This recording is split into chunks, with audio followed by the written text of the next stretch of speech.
আজ আপনাদের সাথে খুবই মজাদার একটা ভিডিও নিয়ে চলে আসলাম। তো ছোট ভাইকে দেশের বাইরে ঠিক কি পাঠাবো তারই একটা প্রিপারেশন কিভাবে করেছিলাম সেই ভিডিওটা আজকে আপনাদের সাথে শেয়ার করব। তো হ্যালো ভিউয়ার্স, আসসালামু আলাইকুম, this is Shila and welcome to my page. তো এখানে দেখতে পাচ্ছেন যে হরেক রকমের ভর্তা। আসলেই তো ভর্তা খেতে আসলে আমরা যারা যা পছন্দ করি তাদের কিন্তু এই ভিডিওটা অনেক ভালো লাগবে।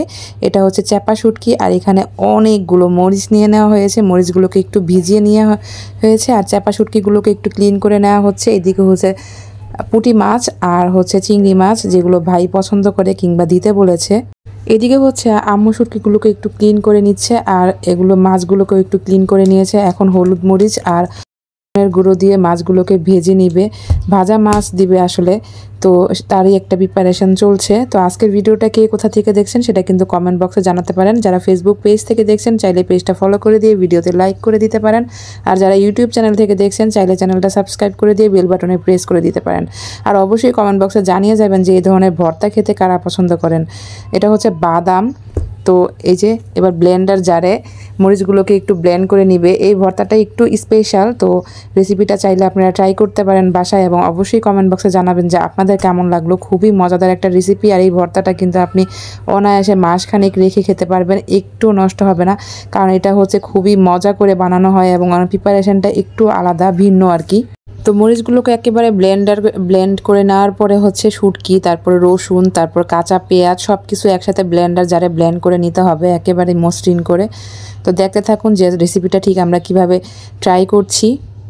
এটা খেতে কিন্তু খুব মজা। এই যে দিয়ে দিল রসুন, আর শুটকি দিয়ে দিবে চ্যাপা শুটকি আসলে যেভাবেই ভর্তা করা হোক না কেন এটা খেতে খুবই মজা। আর চ্যাপা শুটকি ভর্তা আসলে পোলাও দিয়ে, বিরিয়ানি দিয়ে খেতেও কিন্তু বেশ ভালো লাগে, খিচুড়ি দিয়ে খেতে তো আরও বেশি মজা লাগে। আর সাদা ভাতের কথা আর কি বলবো, যারা ভর্তা পছন্দ করেন তারা আসলে সব কিছু দিয়ে খেতে পারেন, যারা ভর্তা পছন্দ করেন না তাদের হয়তো বা ভালো লাগবে না। তো বাদাম ভর্তা আসলে আপনারা কে খেয়েছেন জানি না, এটাও কিন্তু খুব মজা। তো এই তো শুটকিটাকে একটু পানি শুকিয়ে নিয়েছি আলাদা একটা কড়াইতে। এবার হচ্ছে সরিষার তেলে এটাকে ভেজে নিতে হবে। একেবারে ভাজতে ভাজতে যখন কালার চেঞ্জ হয়ে যাবে আর তেলটা ভেসে উঠবে তখনই এটা রেডি। আগে একটু পানি শুকিয়ে নিয়েছিলাম আরেকটা কড়াইতে।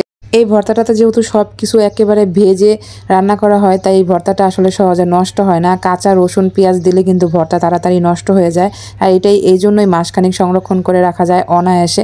এদিকে হচ্ছে কাঁঠালের বিচি যেটা ফ্রোজেন ছিল সেটারই ভর্তা করা হচ্ছে, আর এই সবগুলো ভর্তার মধ্যে কিন্তু পেঁয়াজটা ভেজে দেওয়া হবে। কাঁচা পেঁয়াজ দিলে আসলে ভর্তাগুলো নষ্ট হয়ে যাবে, যেহেতু এটা দেশের বাইরে পাঠানো হবে এই জন্য এই প্রিপারেশনটা করা। কাঁচা পেঁয়াজ দিলে ভর্তাগুলো নষ্ট হয়ে যাবে, তাই এভাবে প্রিপেয়ার করে দেয়া। আর ভাইকে এই যে বড় মাছ, মানে এটা হচ্ছে দেশি পুঁটি মাছ বলি আমরা, এই মাছটা খেতে খুবই মজা, গরম গরম ভাতের সাথে খেতে বেশ ভালোই লাগে। তো এই যে আমাদের ভর্তা কমপ্লিট। এটা হচ্ছে মরিচ ভর্তা, আর ছিল বাদাম ভর্তা, চ্যাপা শুটকি ভর্তা, এটা হচ্ছে চিংড়ি মাছ, আর হচ্ছে চেওয়া মাছের মাথার ভর্তা ছিল সাথে, সেটা ভিডিও করা হয়নি। আপনাদের জন্য অল্প অল্প ক্লিপ নিয়ে ভিডিও করেছি। আজকের ভিডিওটা কেমন লাগলো সেটা কিন্তু কমেন্ট বক্সে জানাবেন। অনেকদিন পর একটা ভিডিও নিয়ে আপনাদের সামনে হাজির হয়েছি। আশা করছি পুরো ভিডিওটা জুড়ে আপনারা আমার সাথেই ছিলেন। এটা হচ্ছে চেওয়া মাছের মাথার ভর্তা, আর হচ্ছে এটা হচ্ছে সেই ভর্তা যেটা এতক্ষণ ধরে আপনারা দেখলেন। তো কালারটা দেখুন কি সুন্দর আসছে, আর এটা খেতেও কিন্তু খুবই মজা হয়েছিল। আমি ট্রাই করেছিলাম। আমার ভয়েস শুনতে আপনাদের হয়তো সমস্যা হতে পারে, তার জন্য আমি আন্তরিকভাবে দুঃখিত। সব কিছু প্রিপেয়ার করে এটা হচ্ছে ফ্রোজেন করে তারপর ভাইকে দেওয়া হবে। তো আজকের ভিডিওটা আপনাদের কেমন লাগলো সেটা কিন্তু জানাবেন। নতুন কোনো ভিডিওতে আপনার সাথে আবার দেখা হবে, সেই অবধি সবাই ভালো থাকবেন। সবার জন্য অনেক অনেক দোয়া আর ভালোবাসা, যেহেতু পবিত্র রমজান মাস চলছে। আর সবাইকে রমজানের অনেক অনেক শুভেচ্ছা। এটা আমার ভিডিওর শুরুতে বলা উচিত ছিল, কিন্তু আমার আসলে বলতে মনে ছিল না। তো সবাই কেমন আছেন আর এই রমজানে কেমন রোজা রাখছেন, সবার কেমন অবস্থা সেটা কিন্তু কমেন্টে জানাবেন। সবাই ভালো থাকবেন। আল্লাহ হাফিজ।